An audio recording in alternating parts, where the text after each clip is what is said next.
पंढरीची वारी म्हणजे महाराष्ट्रात साजरा होणारा एक मोठा सणच. हा सण म्हणजे फक्त हरिनामाचा गजर आणि निस्सीम भक्ती.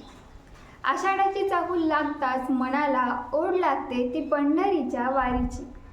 हरिमय झालेल्या असंख्य वारकरी कित्येक किलोमीटरचा रस्ता तुडवत त्या पांडुरंग परमात्म्याला पाहण्यासाठी जातात आणि हा अनुपम सोहळा उभा महाराष्ट्र तल्लीन होऊन पाहत असतो.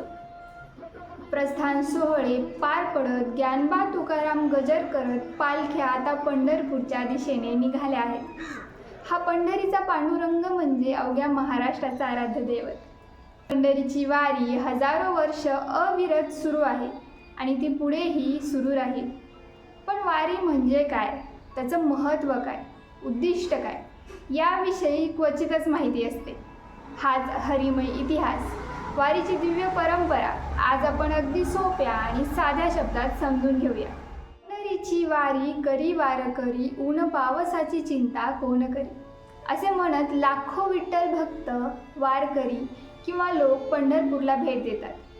वारी म्हणजे वारकरी विठ्ठलाच्या भेटीसाठी पंढरपूरला पायी चालत जातात आणि जो वारकऱ्यांचा समूह मिळून वारीला जातो त्याला दिंडी या नावाने ओळखले जाते.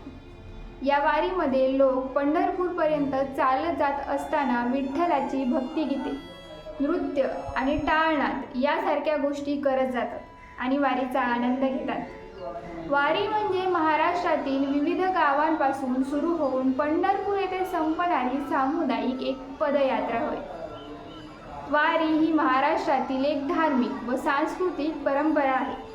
ही वारी आषाढ आणि कार्तिक महिन्यातील शुद्ध एकादशी अशा दोन्ही वेळा येते. एका सिद्धांतानुसार वारकरी संत ज्ञानेश्वरांचे वडील विठ्ठलपंत यांनी आषाढ आणि कार्तिक या हिंदू महिन्यात पंढरपूरला जाण्यासाठी वारी सुरू केली. वारी करण्याची परंपरा साधारणतः 800 वर्षांपासून अधिक काळापासून अस्तित्वात असल्याचे मानले जाते.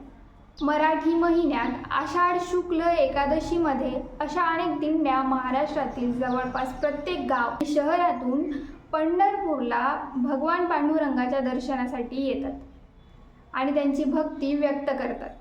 पंढरपूर वारीची ही एक परंपरा खूप जुनी असावी, कारण ज्ञानेश्वर महाराज यांचे वडील देखील वारीला जात होते. पायी चालत जाण्याची ही परंपरा जुनी असल्याचे कारण पूर्वीच्या वाहतूक व्यवस्था नव्हती, त्यामुळे लोक वारीला पायी जात होते आणि तेव्हापासून आजही विठ्ठल भक्त किंवा वारकरी वारीला पायी जाणे पसंत करतात. पंढरपूर वारी म्हणजे विठ्ठल भक्त किंवा वारकरी चैत्र यात्रा, कार्तिकी यात्रा, आषाढी यात्रा, माघी यात्रा यापैकी कोणत्याही यात्रेला पंढरपूरला भेट देतात आणि यालाच पंढरपूरची वारी म्हणतात. या वारीमध्ये वारकरी विठ्ठलाच्या भेटीसाठी पंढरपूरला पायी चालत जातात आणि जो वारकऱ्यांचा समूह मिळून वारीला जातो त्याला दिंडी नावाने ओळखली जाते. या वारीमध्ये लोक पंढरपूरपर्यंत चालत जात असताना विठ्ठलाची भक्तिगीते, नृत्य आणि टाळनाद यासारख्या गोष्टी करतात. संत ज्ञानेश्वर, संत तुकाराम यांची दिंडी हजारो दिंड्यांसह पंढरपूरला जाते आणि संपूर्ण महाराष्ट्रातील सर्व दिंड्या वाखरी गावातील संत नगरी या ठिकाणी एकत्र येतात. या सर्व दिंड्या आषाढ शुद्ध दशमीच्या दिवशी एकमेकांना भेटतात. त्याच दिवशी संध्याकाळी सर्व भक्त आणि आपापल्या दिंड्या हळूहळू पंढरपूरकडे निघतात. तिथे पोहोचल्यानंतर ते चंद्रभागा नदीत पवित्र स्नान करतात आणि प्रदक्षिणा पूर्ण करतात. कुंडलिका वरदे हरी विठ्ठल आणि जय जय रामकृष्ण हरीचा जयघोष संपूर्ण पंढरपूरमध्ये घुमतो. एकादशीच्या दिवशी दुपारी विठ्ठल आणि रुक्मिणीच्या मूर्तींची श्री राधाराणीसह मिरवणूक खास तयार केलेल्या रथातून निघते. पंढरपूरची वारी ही खूप पूर्वीच्या काळापासून चालत आलेली एक परंपरा आहे, ज्यामध्ये वारकरी संप्रदाय पायी चालत जातात आणि विठ्ठलाची भक्तिगीते, नृत्य आणि टाळनाद यांसारख्या गोष्टी करतात. इसवी सन 1685 मध्ये तुकारामांचे धाकटे सुपुत्र नारायण बाबा हे नाविन्यपूर्ण मनाने पालखीची ओळख करून दिंडी वारीच्या परंपरेत बदल घडवून आणण्याचे ठरवले. संत तुकारामांचे चांदीच्या पादुका त्यांनी पालखीत ठेवल्या आणि ते दिंडी घेऊन आळंदी या ठिकाणी निघाले. तिथे त्यांनी त्याच पालखीत संत ज्ञानेश्वरांच्या पादुका ठेवल्या आणि तेव्हापासून इसवी सन 1830 पर्यंत ही परंपरा दरवर्षी पाळली जात होती. पण त्यानंतर अनेक अधिकारांमुळे तुकाराम कुटुंबात वाद होत होते. या कारणास्तव लोकांनी जुळ्या पालख्यांची ही परंपरा खंडित करून आळंदीहून ज्ञानेश्वर पालखी आणि देहूहून तुकाराम पालखी अशा वेगळ्या पालखींचे आयोजन करण्याचा निर्णय घेतला. ही जुनी परंपरा आजही चांगल्या प्रकारे चालवली जाते आणि सध्या सुमारे 43 पालखी पंढरपूरला येतात. आषाढी यात्रा ही वर्षातील सर्वात मोठी आणि पंढरपूरमध्ये मोठ्या प्रमाणात जमणारे विठ्ठल भक्त या यात्रेमध्ये पाहायला मिळतात.